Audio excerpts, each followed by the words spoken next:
औज़ुबिल्लाहिमिनश्शैतानिर्रजीम बिस्मिल्लाहिर्रहमानिर्रहीम। आज मैं जिस किताब को आपको ओवरव्यू देता पड़ा हूँ, ये हमारी नई किताब है x party degree and order. ठीक है जी, इसके अंदर अदालती फैसले कंपाइल मैंने किए हैं और इसमें जो ड्राफ्टिंग है राना ज़ुबैर रफ़ीक साहब एडवोकेट ने की है। ठीक है जी, इसको दाऊद लाबू का उसने छापा है। इसका साइज़ थोड़ा बड़ा साइज़ है, देख लें, छोटे साइज़ की नहीं है, थोड़ी बड़े साइज़ की किताब है। 520 इसके सफ़े हैं। बिस्मिल्लाहिर्रहमानिर्रहीम। हम आपको इस किताब के अंदर दिखाते हैं। यह आपको दुकान पर 50% में मिल जाएगी 1250 की, और वाया डाक आपको 1500 की मिलेगी। अब आप ये देख लें, ये हमारी किताब शुरू हो गई है। X party degree in order basically अदालती फैसले हैं। अभी हमने इसके जो ऑर्डर 9-13 शुरू हो गया है। अब ये देख लें, ये अदालती फैसलों की टेबल ऑफ कंटेंट है। अब हम आगे चलते हैं। फिर इसके अंदर अपील फ्रॉम ओरिजिनल डिग्री पर भी हमने फैसले इसमें डाल दिए हैं। अपील फ्रॉम ओरिजिनल डिग्री फैसले आपको शायद कहीं मिल भी जाएँ, लेकिन हमारा ज़ाती तौर पर ख्याल है कि शायद हमारी किताब में ये ज़्यादा हैं।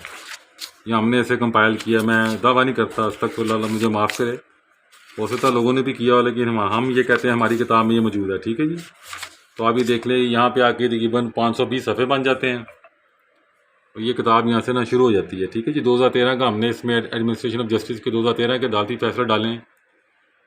तो 23 के 22 के भी हैं, ये देख लें, चलते पड़े। ठीक है, थोड़ा सा उर्दू टिप ही हम डालते हैं जो हमारा तरीकाकार है। अब ये तरीकाकार और भी लोगों ने शुरू कर दिया। ठीक है जी,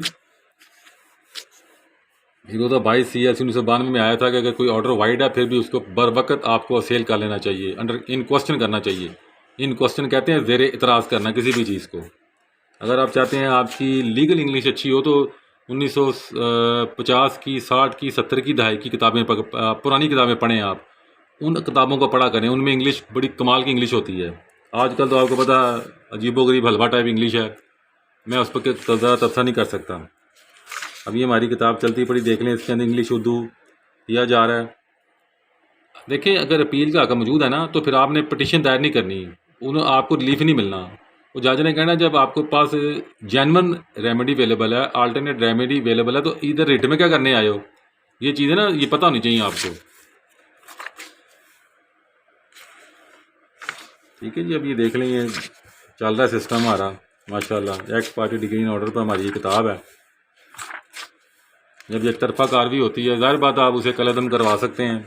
आप दरख्वास्त देंगे, उसमें वजूहात बयान करेंगे, अदालत को आप मुतमईन करेंगे कि जी कौन सी ऐसी वजूहात थी जिस वजह से मैं पेश अदालत नहीं हो सका।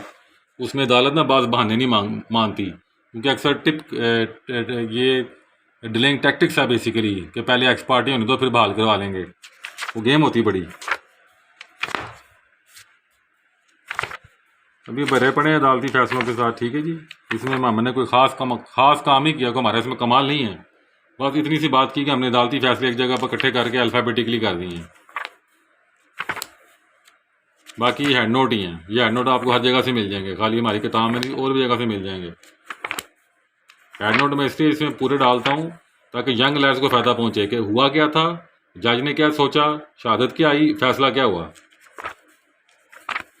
अगर सिर्फ इतना कह दिया जाए जी शक का फ़ायदा जो सा है वो मुलजिम को जाता है, ये तो जनरल प्रिंसिपल है। अब वो शक केड़ा है, कौन सा शक था, वो पीछे डिटेल में पढ़ेंगे तो पता लगेगा ना शक किसे कहते हैं।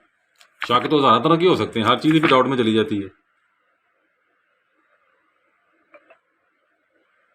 लेकिन अगर जो फ्रीकैन है वो किसी चीज़ पर कंसेंट डिग्री जारी करवा लेते हैं, बाद में वो उस डिग्री के महफल से बाहर निकलने की कोशिश करते हैं, तो आप इसके खिलाफ ना अदालत से रजू कर सकते हैं।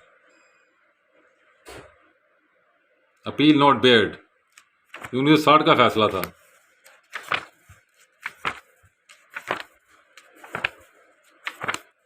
लेकिन एक बात याद रखें, हर चीज़ लिमिटेशन के अंदर होती है। लोगों को ये बात समझ नहीं आती।